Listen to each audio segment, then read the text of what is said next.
Diary का एक पन्ना, लेखक सीताराम सेकसरिया। तो आज हम लोग इस चैप्टर को पूरी तरीके से कंप्लीट कर लेंगे। लेखक के डायरी के एक पेज में जो लिखा गया है ना, वही आज हम लोग पढ़ने जा रहे हैं। तो ये स्टोरी ना बिल्कुल रियल है, यानी लेखक के सामने से देखा हुआ ये घटना है। कोलकाता में मनाए गए स्वतंत्रता दिवस और उस दिन हुए ब्रिटिश पुलिस के अत्याचारों की ही ये स्टोरी है। तो 26 जनवरी 1931 की यह बात है कि उस दिन पूरे देश में स्वतंत्रता दिवस की तैयारी पूरे जोर शोर से चल रही थी। पर पहली बार पूरे देश में स्वतंत्रता दिवस 26 जनवरी 1930 को मनाया गया था। तो एक साल बाद फिर से इसे मनाया जा रहा था। अभी देश आजाद नहीं हुआ है, मतलब अभी ब्रिटिश सरकार का ही शासन है, पर फिर भी सब लोगों ने पूरी तैयारी कर ली है।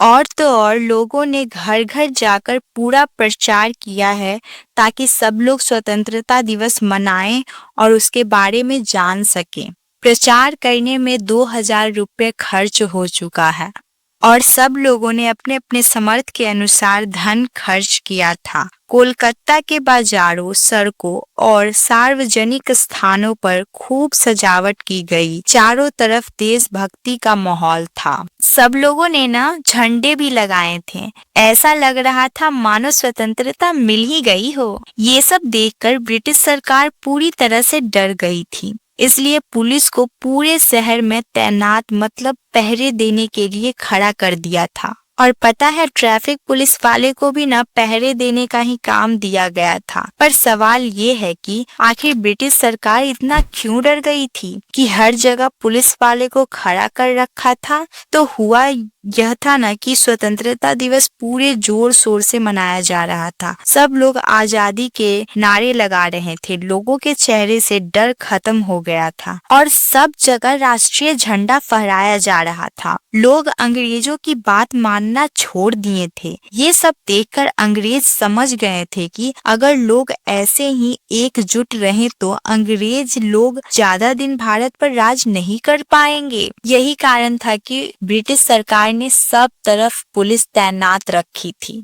हर चौराहे पर लाठी वाले सिपाही खड़े थे।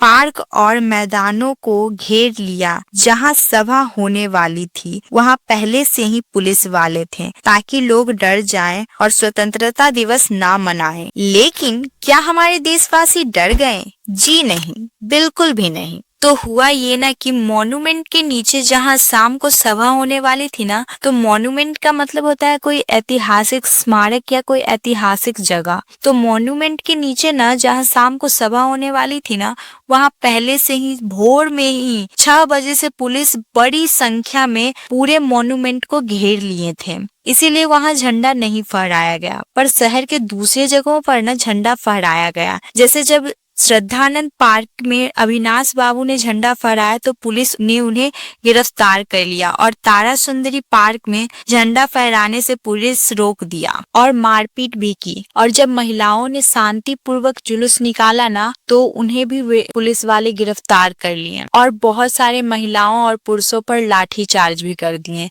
इससे बहुत सारी महिलाएं और पुरुष घायल भी हो गए। और पता है, 11 बजे मारवाड़ी बालिका विद्यालय की लड़कियों ने झंडोत्सव मनाया, यानी झंडा फहराया और स्वतंत्रता दिवस मनाया। और उन लोगों को इस उत्सव का मतलब समझाया गया। सब लोग एक बार मोटर गाड़ी पर बैठकर सब तरफ घूम लिए और फोटो भी खिंचवाए। लेकिन 2-3 बजे की बात है कि कई पुरुषों को गिरफ्तार कर लिया गया, जिनमें मुख्य पूर्णोदास और पुरुषोत्तम राय थे। और सुभाष चंद्र बोस जी ने तो अपने जुलूस का पूरा भार पूर्णोदास को ही दे दिया था। और महिलाएं भी पूरी तैयारी में लगी थी। सब लोग अलग अलग जगहों पर जाकर जुलूस निकाल रही थी। सुबह मॉन्यूमेंट के पास जैसा कड़ा पुलिस का शासन था, 1 बजे तक वैसा नहीं था। मतलब लोगों को लगने लगा था कि अब पुलिस कुछ नहीं करेंगे, लेकिन ये लोगों की गलत फहमी थी। पुलिस रुकने वाली नहीं थी। तो हुआ ये ना कि 3 बजे जैसे ही मैदान में हजारों लोग इकट्ठा होने लगे, छोटे छोटे समूह बनाकर मैदान में घूमने लगे। और पता है, जब ये लोग पुलिस से डरना बंद कर दिए, तब से पुलिस की तरफ से धमकी आ रही थी कि अमुक अमुक धारा के अनुसार कोई सभा नहीं लगेगी और अगर नहीं माने तो सजा मिलेगा। और इंस्पेक्टरों द्वारा चेतावनी दे दी गई थी कि सभा में शामिल होने वाले लोगों को दोषी माना जाएगा और सबको सजा मिलेगा। इधर काउंसिल का मतलब होता है ना, जो मुख्य जो हेड है, उनकी तरफ से भी नोटिस निकल गया था कि मॉन्यूमेंट के नीचे ना झंडा फहराया जाएगा और स्वतंत्रता दिवस मनाया जाएगा। लेकिन जैसे ही जुलूस मैदान के मोड़ पर पहुंचा, पुलिस ने लाठीचार्ज शुरू कर दिए। बहुत लोग घायल हुए। सुभाष बाबू पर भी लाठियां पड़ी, लेकिन वह जोर जोर से बोले, वंदे मातरम, वंदे मातरम। तो उनके जो सहयोगी थे ना, ज्योतिर्मय गांगुली, उन्होंने बोला कि इधर आ जाओ, मतलब भीड़ से थोड़ा साइड हट जाओ ताकि तुम पे लाठीचार्ज ना हो। लेकिन सुभाष बाबूजी बोले, रुकना नहीं है, डरना नहीं है। तो हमारे लेखक बोल रहे हैं ना कि ये सब घटना ना मैंने अपने आंखों से देखा है, यानी लेखक ने अपने आंखों से ये सारी घटनाओं को देखा है। वे बताते हैं ना कि पुलिस भयानक रूप से लाठी चला रही थी और क्षितिज चटर्जी का तो सर फट गया और स्त्रियां भी मॉन्यूमेंट की सीढ़ियों पर चढ़कर झंडा फहरा रही थी। लाठी पड़ने पर भी नहीं हटी और इधर सुभाष बाबू को पकड़ लिया और गाड़ी में बैठाकर लाल बाजार लॉकअप में भेज दिया गया। और तो और महिलाओं पर भी डंडे चलाए गए। फिर वहां पर भी बहुत से लोग घायल हो गए।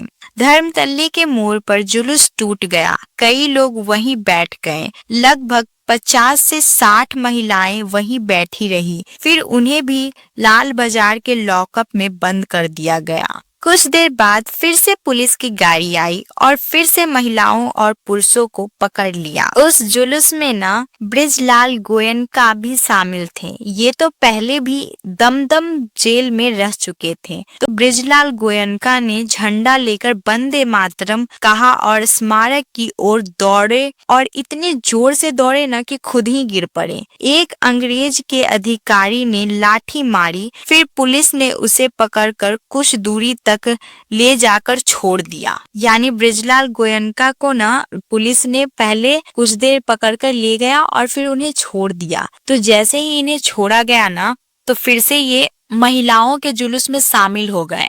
तो वहां पर भी वो पुलिस से बच गए। फिर वहां से 200 लोगों का जुलूस बनाकर लाल बाजार गए। वहां वे फिर से गिरफ्तार हो गए।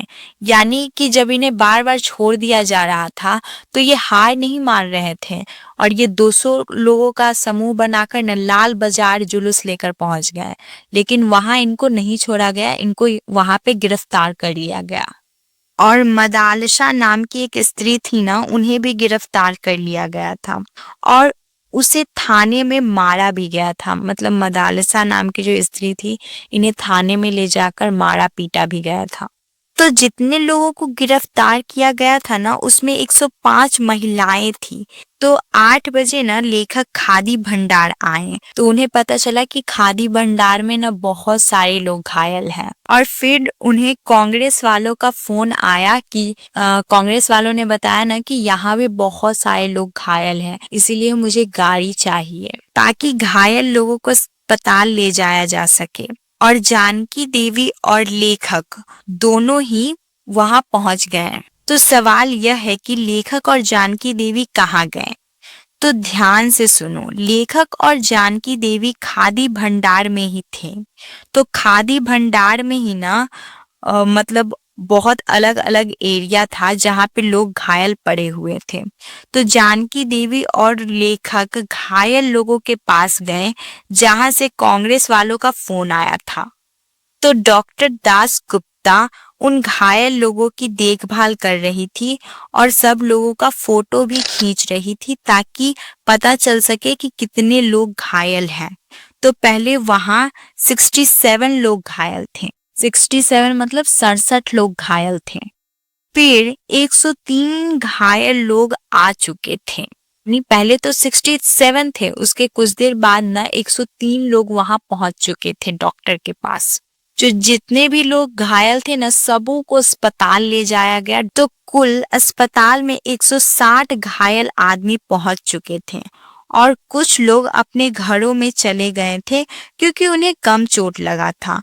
तो इस हिसाब से 200 लोग जरूर घायल हुए थे। लेकिन लेखक कहते हैं कि आज जो आंदोलन हुआ ना, वो भले ही सफल नहीं हो पाया, पर बंगाल और कोलकाता के बारे में ये कहा जाता था ना कि यहाँ स्वतंत्रता के लिए कोई भी संघर्ष नहीं किया जा रहा है, यह गलतफहमी तो मिट गया। तो यहाँ के लोग भी स्वतंत्रता के लिए पूरी तरह से मेहनत कर रहे थे। तो आई होप सबको स्टोरी क्लियर